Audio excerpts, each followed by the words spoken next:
This is my Oldsmobile Toronado. It's from 1972. You sit in it like in an airplane cockpit up front, with a beautiful panoramic view outside. Oh look, you can't really classify it more clearly, because in a car like this, yes.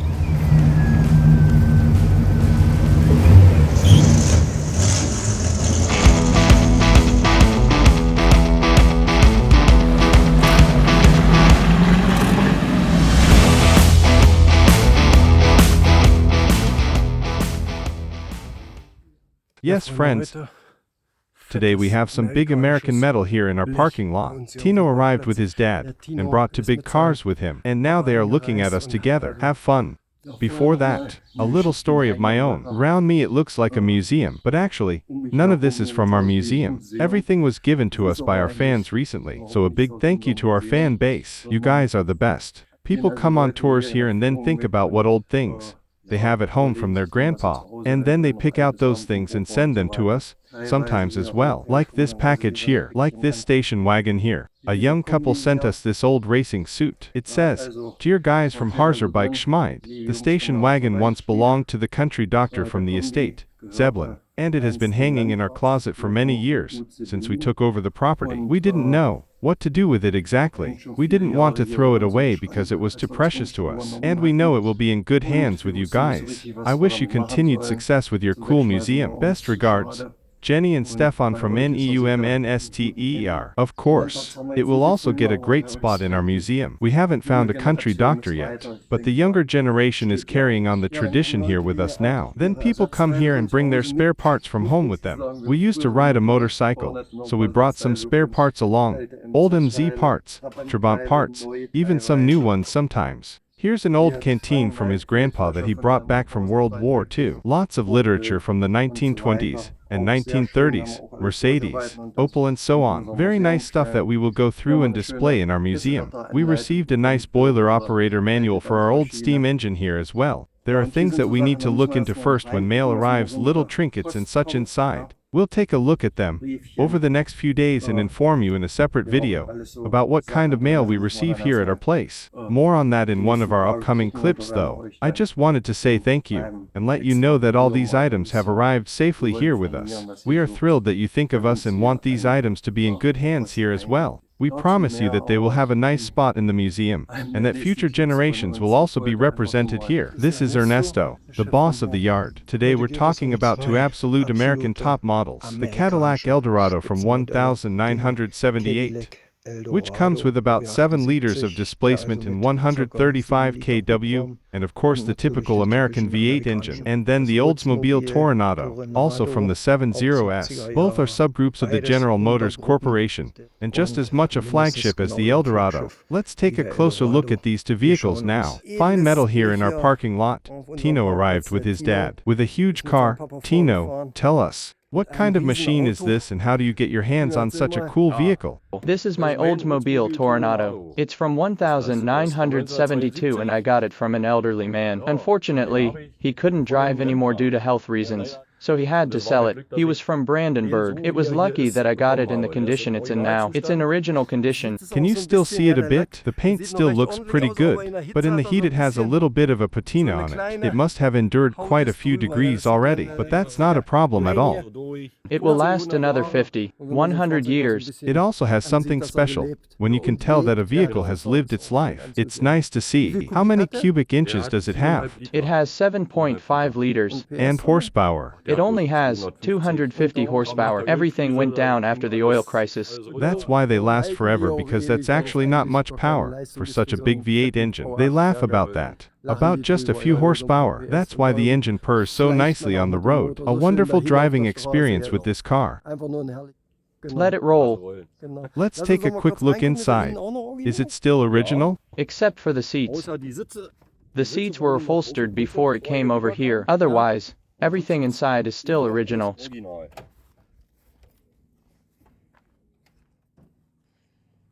Let's take a look inside the car. Look at the driver here. What a sight. You sit in it like in an airplane cockpit up front, with a beautiful panoramic view outside, and everything is wonderfully arranged. Look, there's even the original radio still in there. Oldsmobile. What color is that? Pine green. Squire Green. And it's not torn, or anything, the whole thing. Very nice. Yes. Very nice, all still original. Did you have the seats made in that color as well? I had them upholstered before it came over here to fix some damage. Truly a wonderful original condition. And Toronado is the model here. Long were they built for? How long did these Oldsmobiles exist in general? That generation was available until 1973. I think until the 80s, or when did they stop? Oldsmobile. No. I think it was 1996. They lasted that long, right? There was Peugeot, Oldsmobile, and another brand. Someone told me they were the oldest car brands. So they were part of that, and then they closed down eventually. Yeah, at some point they stopped selling cars altogether. Such a beautiful car. Lovely. Is this leather or fox leather up here?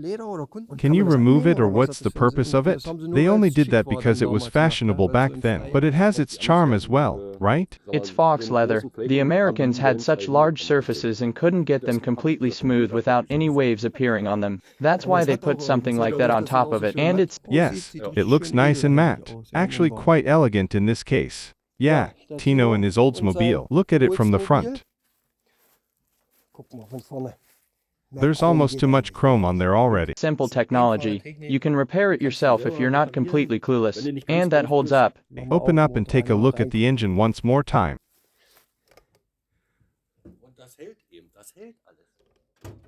Ah, how the hood pops up. That alone is a poem. Beautiful. Pay attention to that V8 engine. Look. You can't really arrange it more clearly in a car. Everything is tidy. Nothing cluttered. You could access everything immediately if you wanted to. Alternator, brake booster. Everything that we might need to access is easily reachable. The dipsticks are also nicely placed on the side. Basically, you can't build a car any tidier than this. Nowadays, you have to clear out for 2 days just to get to something. They did a good job with this. It's actually brilliant. Simple technology. You can understand and repair everything with common sense. I mean, with the Americans, many GM parts fit other vehicles as well. That's how it was back then. It wasn't any different here in Germany either. Sometimes even the taillights matched each other. This madness only started in the last 30 years. Parts circling the globe 3 times before they arrive, and even then, they're still not right when ordered. Very nice, very beautiful car. Where are you coming from and where are you heading next? We're heading to the U.S. car meeting in the western town, back at Pullman City. Yeah, it's always nice there, a place where you can enjoy yourself. They host U.S. car meetings there, right? They're hosting a U.S. car meeting this weekend. You're welcome. Perfect. You'll be in good hands with your cars there. Let me take another look over at Dieter. He also has a fancy car with him. Hello. Good morning. And you are the originator here. So to speak, you spread the virus. Tell me, how did you come to own your car? I was born in 55. Yes. During the GDR times, I used to watch streets of San Francisco. The cars. I always dreamed about them. What was the name of the one with the bulbous nose? What was his name? Lieutenant. What was it? Michael. Michael something. I got infected with cars and always dreamed of owning one. Then the fall of the Berlin Wall happened. His name was Lieutenant Stone. Yes. We went on vacation to Mallorca. Explored a bit here and there. Eventually, we had our silver wedding anniversary. My wife and I, she was into Louis Armstrong at that time and really wanted to visit Louisiana. That's where the monument is. In New Orleans, she really wanted to go there. We had our silver wedding anniversary. She talked to my son about it. Yeah, go ahead and do it. I wasn't convinced, being trapped here in the GDR. Why would we go there? But I went along with it.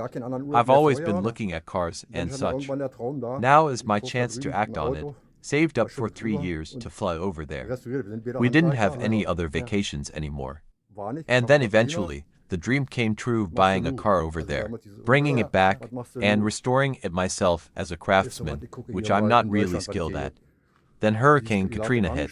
And what do you do now? You know what? Let's see what's available here in Germany instead. My wife is a trained nurse and works 3 shifts a week. I have free time on weekends when she's working night shifts. We sat down at the computer together. A new car dealer had opened in Berlin back then. It was still just a Mustang at that time, just a Mustang. I had just finished work and decided to drive over and take a look, but not buy right away, just look around first. So I went over there to their yard and saw a Mustang standing there, that little thing there. Do you have anything else here? We have a barn out back where we keep some other things stored away. That's where this one was standing too. The first glance immediately sparked love for me, but it was basically a wreck. The 3 of us worked on it, me and my 2 kids. I did welding while he took care of the electricals. Trunk lid, undercarriage. First we welded the bodywork. The only thing I had done professionally was painting it. First we worked on the chassis entirely, dismantled the engine. Then the automatic transmission wouldn't work. It had full equipment, electric seats, power steering, automatic climate control, rear air suspension, that BMW invented 30 years later. But you could still understand everything about it all repairable features. Everything was just resinified. Everything taken apart and rebuilt anew. The good thing is you learn how things work. There were fiber optics inside, like they use today for wiring installations. He already had those installed. He already had light control systems set up. He had dimmable headlights. He had parking lights too. Today it's finished. Anyone who wants can drive it now. I don't want to drive alone though because it costs too much. Chrome alone cost over 5,000. Estimated around 10,000. But I didn't even get close to that amount. Chrome alone cost over 6,500. Eventually this will be passed down as an inheritance. I built this when I was already over 50. He'll get this car eventually, he's already infected by now. Once you get this car yourself, it won't be worth as much anymore. See how much you have now. If you find something, we'll agree on that together. Since then we've got 2 cars now, actually 3 already. Having them all fit in one place, every liter counts. Everyone seems to have cheaper options. Everything is always being pushed onto you. Whether grandchildren will be able to afford these later remains to be seen in this difficult society. But let's not drift into politics. Let's stick with these beautiful cars for a bit longer. What brand is this? This is a Cadillac Eldorado 78. Cadillac is quite a well-known company. Until when did they build cars anyway? They're still building them, right? This is the last one that looks like this in this form. 78. After that they had smooth rear windows which wasn't as nice. Once something broke down, everything seemed off. Somehow started in the S with those beautiful designs, where they were so nicely curved with those tail fins and expansive front ends. Then by late 70s, early 80s, suddenly everything changed. They looked like boxes driving around. Everything is already included, especially as mentioned before. Everything lasts today even without producing waste because there aren't any chips inside, just clear technology. 78 full equipment, electric seats, power steering, automatic climate control, rear air suspension, which BMW invented 30 years later. All licenses expired. That can be understood with common sense if you paid attention during physics class. Can be repaired again. These were cars for generations, like furniture being passed down through generations. Today it's normal for each generation to have 3 sets of furniture and 3 cars, so the whole worldview has actually changed. Yes, people got carried away easily once swept along, but if you think about it properly, everything seems crazy. Yes, you have beautiful cars. Once more, let me hear that V8.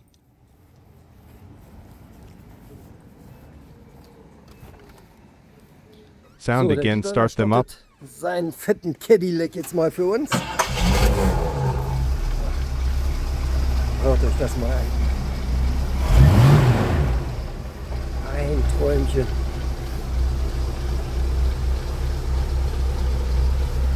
This is actually fantastic. Pure automotive nostalgia. Sehr schön. Wow, very nice. So, der Now, Tino auch noch mal. Tino as well.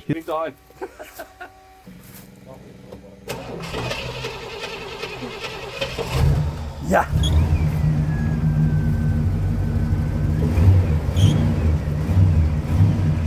It sounds a bit more aggressive, but both have that rich V8 sound. Aber auch der Truly. satte V8-Sound.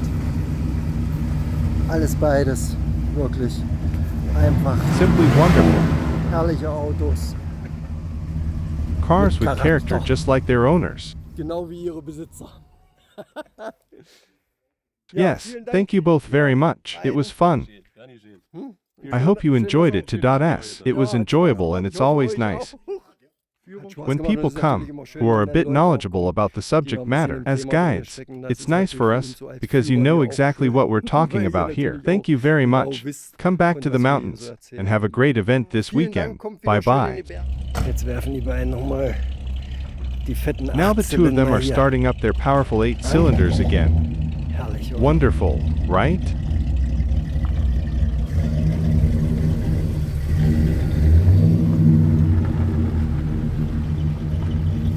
The Cadillac.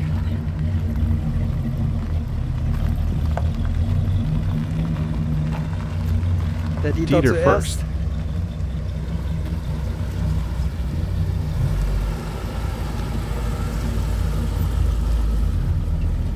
Very nice.